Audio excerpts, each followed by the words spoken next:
All right, YouTube, how you doing? Welcome back to the channel. It is time for week number 11 here in the NFL, and we're kicking things off with Thursday Night Football. We have the Patriots taking on the Jets. In today's video, I'm going to dive into this game. I'll break it down. I'll give you my prediction on the side. I'll give you my prediction on the total. We'll talk about any other plays like player props that we like within the game as well. But as always, guys, make sure to keep an eye down on the pinned comment of this video. That's where you'll find all of my final plays, so I'm actually rolling with myself. If that does interest, if you do want to ride with me, or if you do want to fade me, all of that absolutely free down in the pinned comment. All right, YouTube, how you doing? Welcome back to the channel. I tell you guys I'm a dummy all the time. They don't suck. They've just been sucking. Get them down to -3 for more juice than Jose Canseco in his prime. Tell me you're new without telling me you're new. So don't go jumping down my throat in the comments, right? If you want to fade me, or if you do want to ride me, this still leaves a bad taste in my mouth, right? And remember, more chins, more wins. Comment. Now, in terms of how we did last week, not exactly the best. I mean, we have a positive Sunday. That's kind of been our MO all year. We're crushing Sundays, thanks to some of the live stream plays that we plucked out of that live stream as well, going live Sunday morning. Thursday Night Football, we go 1-2, and then, man, oh man, headphone warning here. Brother, this guy stinks! 0-5. 0-5 on Monday Night Football. Let's try and forget about that. Maybe try and bring the momentum of Sunday into this Thursday, because man, oh man, like we say in the intro, that leaves a bad taste in my mouth. Now, guys, before we do dive into this game, I want to talk to you about Underdog. Right now, they're giving new customers a gimme pick. Drake May, 0.0 passing and rushing yards. If he rushes for 1 yard, boom, this cashes. If he passes for 1 yard, boom, this cashes. But that's not even the best offer they have to new customers right now. Right now, new customers play just $5. Yes, 1, 2, 3, 4, 5. $5, get $100. Turn that $5 into 100. I say it all the time. If strangers walking down the street walks up to you and says, hey, if you give me $5, I'll give you $100 right now. No questions asked. You can check my credit score and everything. It's legit. You'd take that 10 times out of 10, right? Why aren't you doing that with Underdog? That link will be down below in the description, as well as the pinned comment. Make sure to use code GUYBOSTON when signing up as well. But again, new customers, play just $5, get 100. Absolutely a no-brainer. Link down below. Guys, hit that like button, hit that subscribe button, and make sure you're dropping all of your favorite plays down in the comments. I love each and every week being able to gauge where the community's at and seeing where you guys are coming from. But it's not just about me, right? You're helping out a ton of other people that are looking for interesting angles or good insights and that type of thing, just additional plays, you know, that they might want in this Thursday Night Football game. So drop all of your plays down in the comments, whatever you guys are rolling with. But let's talk about this one, shall we? Got the Patriots, 13.5 point favorites at home here. The total sitting at 42.5. This Jets team coming off of, 2 straight wins, so let's clap it up for them. Bengals and Browns, I don't know how much credit we want to, put into those two teams, but nonetheless, they are, coming off of 2 straight wins, and they're actually 5-4 against the number on the season. Now, they did sell at the deadline, right? Quinnen Williams, Sauce Gardner now gone, so I do think that that's a big deal to this defense, taking 2 of the best, if not the best, defenders you have and saying bye-bye, guys. Clearly kind of shows what the Jets are thinking about this season. On the Patriots side of things, now I am a Patriots fan, and I'm going to be unbiased throughout this entire show, which I hope that's the case, but this Patriots team is just rocking right now, right? They're 8-2. They've won 7 straight games, and they're 7-1 over their last 8 games when it comes to against the number. Like, that's pretty damn impressive, right? So overall, this Patriots team is rocking. They're a lot better than I even thought they would be. I know a lot of Patriots fans are really high, but I was kind of skeptical. And I've been saying for weeks now, this team's going to stub its toe. It's going to stub its toe. They just keep getting better. But we'll talk about that in a little bit, right? Let's get to the injury report here, because I do think there are a few things to note. Now, Garrett Wilson, doubtful in this one, and the defense is really banged up. Will McDonald, questionable. Harrison Phillips, questionable. Magao, or whatever the hell his name is, questionable. You have Thomas, questionable as well. A bunch of guys that may or may not play, which, again, the Jets kind of sold part of their defense, and now they have a bunch of guys that are either filling in or have been playing that are questionable. Not exactly what you want to see as a Jets fan. But I will say the issues and injuries on the other side of things aren't exactly what you want to see as a Patriots fan either. Ramondre Stevenson has missed a couple games. He's questionable here. If he doesn't play, I think that's going to be a big deal, because Terrell Jennings, the backup, running back, is questionable as well. We already have Antonio Gibson out, right? Now it's going to be Travion and geez, who, you know? So that's a big deal, especially when we talk about how this passing and rush attack may factor in. Kayshon Boutte, also questionable. Drake May really likes him, and now he's in jeopardy of missing another game. And then on the other end, Christian Ellis, again, another important injury. So there are some serious injuries in this one. We'll talk about how that kind of impacts the game as we go through, but let's get into, we'll start with the Jets here. We'll talk about the Jets offense versus Patriots defense, then we'll flip it. Patriots offense, Jets defense. I'll give you guys my spread play, my total play, and then I have a few player props that I really do think are pretty, we dug deep for these ones, and I do think are a pretty good look. So let's go ahead and jump into it. So right now, this Jets pass attack with Justin Fields, we don't even know if he's going to be the starter in this game, right? They are 32nd in terms of passing yards per game at 143.8. Has that gotten any better recently? I mean, 143 is good enough for third worst over the last 3 games, so no, not really. A really bad passing attack. Now, I will say and give credit to the Jets here and kind of rag on the Patriots. The way to beat the Patriots and their defensive issues so far have been through the air. I really do think that this pass defense leaves a lot of gaps open, and man-to-man coverage doesn't always hold up, so not exactly the best out there right now. They're allowing 227 through the air to their opponents, and they're getting passed on, I believe, a decent amount as well, so that kind of correlates. But how is this team going to play? Now, the Patriots do mix it up with zone and man. Last few weeks, they've been playing a decent amount of man, and honestly, that's not exactly the best of situations here for Justin Fields.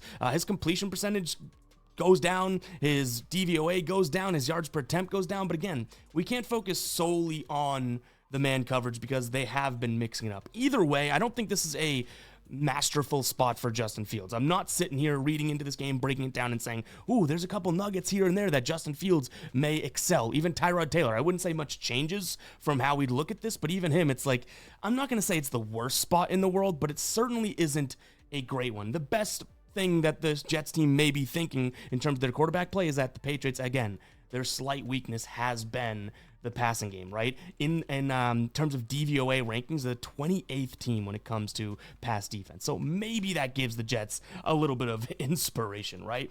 But also, the pressure is probably a knock on the Patriots. 28th in pressure rate, 25th in blitz rate. But, you know, overall, this Jets line stinks. So maybe the Patriots pressure does get there, right? Worst adjusted sack percentage, third worst in terms of preventing pressure, third highest QB hit rate, and second highest scramble rate. So Justin Fields is getting pressured and boom, taking off. Even Tyrod Taylor when he's playing. This offensive line is not holding up and not giving the quarterback a lot of time in the pocket. So though the Patriots haven't had the craziest of pressure numbers or anything like that so far this year, I can't sit here and tell you that this Jets line and Justin Fields is going to just be sitting peachy back there. You know what I mean? So overall passing game, probably a slight lean to the negative for me. Now, when it comes to the rush attack, this has been a underrated rush attack from the Jets, and they like to rush the ball, right? They're 4th in rushing yards per game, but also very efficient, 3rd in rushing yards per carry. The issue for them may be that they're facing one of, if not the best rushing defense in the entire league. The Patriots sit at number 1 in terms of fewest rushing yards per game, 79 rushing yards allowed to their opponent. At home, it gets even better, 77.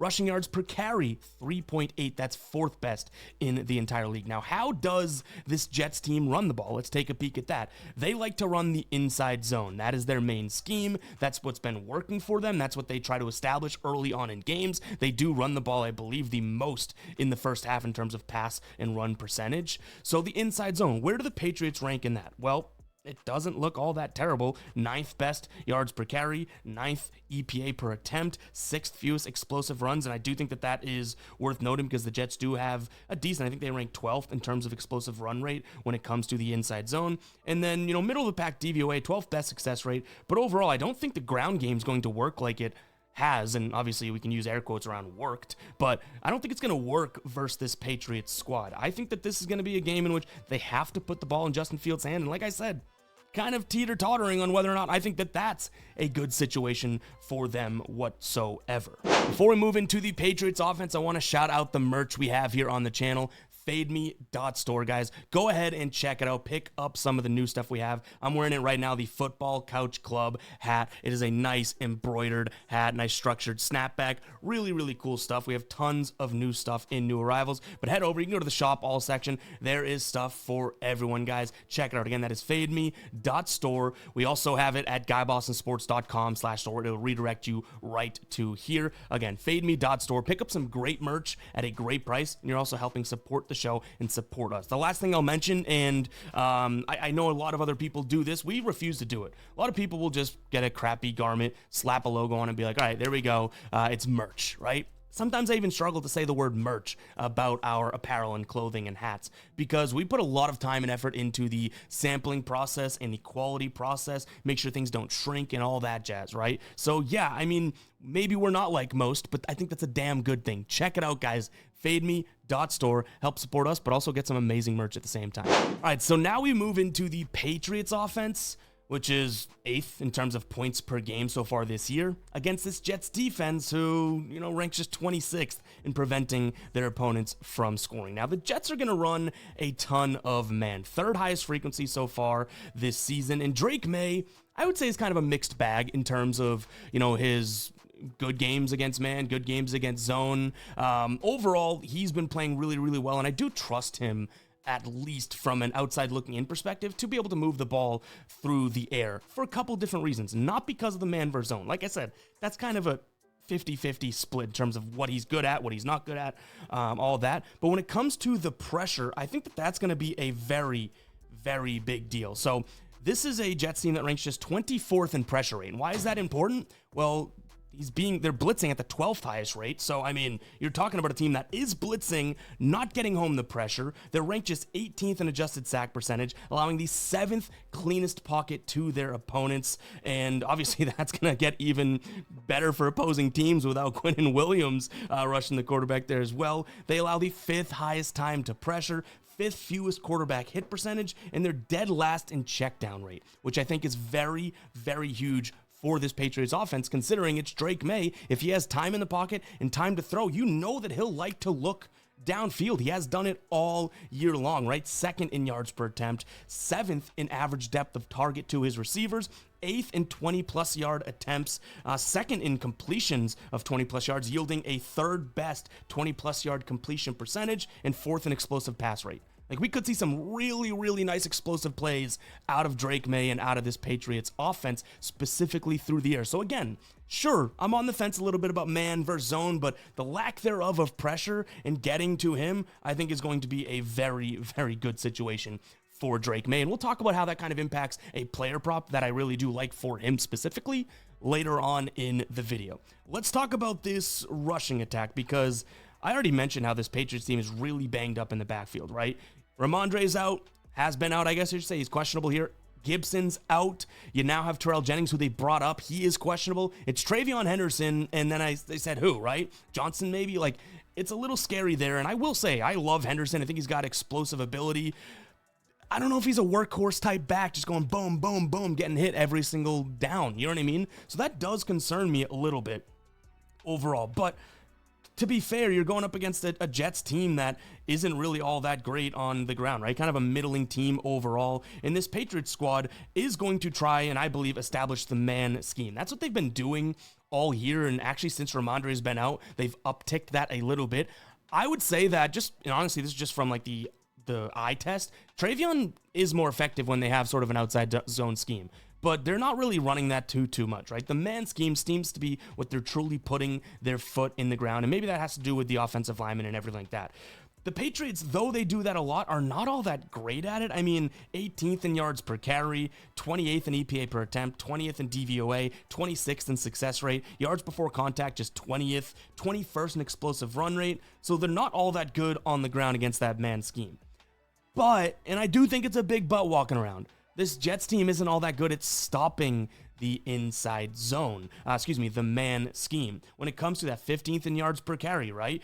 Looking at 19th in EPA per attempt, 14th in DVOA, 21st in success rate, 19th in yards before contact, and 20th in explosive run rate, right? So overall, I sit here and I'm like, yeah, the Patriots may not be like primed to have an amazing rush attack this game, But at the same time, are the Jets going to be able to stop it if they do choose to do that, right? Especially if the Patriots are in the lead and kind of controlling the time of possession and everything like that, which it is worth noting, they're 7th in time of possession versus 23rd where the Jets rank there. So overall, yes, I do think Drake May is probably in the better situation compared to the ground game, but it does lead me into potentially looking at the Patriots here. Now, 13.5, I will say, on Thursday night, double-digit spread, 2 touchdown spread against the divisional rival. These games have been messy in the past. Like, I don't know if I'm head over heels about it, but there is the one factor that I think is like the superhero in this breakdown, right? And it is Drake May having that time in the pocket and doing what he likes to do, the ability to throw it downfield. That for me does lean me towards the Patriots. Again, do I get there at 13.5? Keep an eye on the final plays. I'd probably be more willing to look at maybe like a Patriots first half or a Jets team total under, something where you're still backing the Patriots, but you don't have to worry about, garbage time TD or something like that, where it's like, oh crap, they didn't win by 14, they won by 10, and we still didn't cover. You know what I'm saying? Now, we mentioned the Jets team total under. Let's talk about the total for a second, because I do think that we have a nice little idea of how this game's going to go pace-wise. So, first and foremost, I don't mind the under at 42.5. Like I mentioned, there's some 43.5s out there. I think that this Patriots defense is going to step up, and if they do try to run, I think the Jets defense could kind of clog that. Drake May can make some big plays, but still, I don't know if it's enough to push it over to that 43 number, right? This is a Patriots team that is fourth longest in terms of seconds per snap. The Jets are moving a bit faster, but when you think about it, they've been losing a lot of games. It doesn't shock me all that much that, they're trying to hurry things up and get as many possessions as possible, right? In fact, in the first half, which we'll talk about a first half total in a second, things are drastically different. So also Patriots second fewest no huddle, Jets running a little bit more no huddle. So again, if the Jets are losing, they're going to try and speed things up. When it gets interesting is that the Patriots are running the 7th most running plays in the league, right? In terms of run percentage, the Jets are in 6th. Pats 12th in terms of plays per 60 seconds. A lot of plays, or 60 minutes, a lot of plays means you have the ball a lot. The Jets actually 11th. So once we get out of sort of the ideology of, the Jets are losing, that's why they're running these fast paces, their game script actually does like to emphasize the run, does actually like to take their time in terms of how many plays they're running and stuff like that. So I think we could get to an under here. I like the first half under though. Right now, first half under 23.5. Both of these teams prioritize the run in the first half. I mentioned it, right? Jets are running the most rushing plays in terms of percentage so far this season in the first half in terms of them choosing to pass and choosing to run. And the Patriots are 8th in terms of the most. So if both these teams come in here saying, hey, let's establish the run. We already kind of talked about how I don't think the rushing games are the creme de la creme of either one of these offensive attacks, right? So by all means, use up the first quarter and a half of trying to establish the run game. We'll see how it works out. What do you say we go ahead and dive into some player props here, guys? If you're still watching at this point in the video, go ahead and comment 18 down below. Pretty much made it to the 18-minute mark. Really do appreciate everybody that has tuned in. On Monday Night Football, and you feel free to comment this again, but on Monday Night Football, I'd asked you guys how long you've been watching, how long, or how did you find us, and I almost got teary-eyed reading some of these messages. I can't believe the support in the community that we're building, so really do appreciate it. You commenting 18 is telling me that you made it this far in the video, and that's what I truly, truly do appreciate. So yeah, comment 18, hit the like button, hit the subscribe button. Let's jump into player prop number 1 here. We'll start it off with the Jets one. We have 3 players, different spots that I like. I don't mind Mason Taylor here over 32.5 receiving yards. You can see the Patriots do allow plenty of receiving yards allowed to the tight end position. We even look at some of the recent tight ends that have played them. K-Dot 82, right? Kyle Pitts, not exactly all that great, but then Harold Fannin and David Njoku hit their overs. You had Gunnar Helm hit his over. Like, this has been a spot in which you can target overall so far this year. And I don't mind that because we talked about the fact that the Patriots could get pressure to Justin Fields. I think that this is going to be a spot in which Justin Fields looking at Mason Taylor kind of over the middle, short passes, or even Breece Hall as some check down plays. Now, Breece Hall, we did consider. His line's just a little too high for me, I guess, at 15.5. He's had so many games where he just doesn't even get the looks, you know? So yes, he could break this one off or anything like that, but honestly, I wouldn't be surprised if he has a couple catches that he also gets tackled in the backfield. So maybe over 2.5 for plus money would be how I pivot, just because you're getting some plus money there. Again, you might look at this right away and be like, just 15.5, are you kidding me? But to me, it just doesn't really strike me as the best spot for him, because I do think that, you know, if the Patriots sniff out that they're doing these dump offs or something like that, I would hate to see a catch that counts as a catch and then he gets tackled for a loss of like 3, and it's like, oh boy, we're teetering on that line, right? I mean, head to head against the Patriots, you see 9 receiving yards on 1 reception last time they played. Obviously a little bit different overall, but running backs to the New England position have been doing pretty damn well, and you can see a bunch of guys have done decent enough in the passing game. So that is a lean. I think I like Taylor a little bit more though. Let's move on to the Patriots side of things. I'd kind of teased this one. Drake May right now over 36.5 for a longest completion. He's done it in 5 straight games. He's done it in 6 of 10 games so far this year. Last year against the Jets, not so much. Last year as a whole, not so much, but this is a different Drake May, right? He's averaging a bunch of air yards per game as well. Yards per completion, 12.9. And I'd already mentioned some of the stats that we talked about earlier, which we can talk about again here, right? 2nd in yards per attempt, 7th in average depth of target, 8th in 20-plus yard attempts. If he's going to have time, I think he'll look downfield and find some guys. Now, we mentioned Kayshon Boutte is listed as questionable. That's a guy that I really would like if he was playing, but there's a couple other players that I do think could really prosper in his absence, one of them being Demario Douglas. Over 23.5 receiving yards in general, but also his longest reception at 18.5. I mean, you might as well just play I would almost think the 23.5 for plus 100, because if he's going to get one catch of 18.5, you know, go for 19, you're telling me he can't find one more catch and take it for 4 and cash the over here? I really do like it. He's done it in 3 straight games here against the Jets, 1 of 2. Again, I don't think it's fair to judge this last year's Patriots team, but I did want to bring it up. This Jets team is allowing plenty of explosive plays. We've already talked about it. And Demario Douglas, in terms of his downfield targets, that's why I really do like this here. Check this out. Overall right now, last 4 weeks, 60% target share of passes that are going 20-plus yards. The only thing I'll say, and this is a knock, he plays out of the slot, and the Jets are far more efficient out of the slot defending it than they are out wide. So where do we pivot if we want to go out wide? Well, I do think a guy that, and again, we know man coverage is coming, right? A guy that we would like is Mac Hollins. I think that this is a very, very underrated spot for him this week. You can look at him for over 3.5 receptions, plus 133. You could look at him for even a touchdown. I think he'll get a nice red zone look if need be. Remember, Ramondre Stevenson may not be playing in this game, so in terms of their, rushing attack in the red zone, they might say, hey, nix it, right? Let's go and pass the ball. Longest receptions, also something that I'm considering. Did it last week against Tampa Bay. I like this spot for him. The biggest thing I will say is Cleveland, right? So Cleveland is a heavy man team. Check this out in terms of targets. He had 7 targets against Cleveland. That was absolutely massive. He had almost 30% of the target share. That's a guy that on the season is at 12%. He almost had 30% in that game. So against heavy mans in Tampa Bay, maybe we could throw that in as well. Heavy man teams, Mac Hollins is definitely a guy to consider. So whether you're looking at his yards, longest reception, or receptions or touchdowns, I think we could have some Mac Hollins action in this one. So yeah, I guess that is 5 players. It said 3. The main ones would be Taylor, Drake May, and Demario Douglas, Pop Douglas. The other 2 sort of secondary ones would be Breece Hall and Mac Hollins. But I do like both of those sort of leans as well. So again, keep an eye on final plays for all of what we're actually locking in ourselves if you want to ride with me or if you want to fade me. By the way, guys, this tool will also be in the description. It is called Outlier. You get a 7-day free trial. Everything I just showed you there. But guys, that's going to wrap it up for today's show. Hopefully you guys did enjoy. If you did, go ahead, hit that like button, hit that subscribe button down below. Let's get the train back on the tracks. We've had a phenomenal NFL season. That Monday Night Football, it leaves a bad taste in my mouth. Let's have a good Thursday Night Football here, and we can move on and just move in the right direction. We'll catch you guys in the next one, all right? Peace out.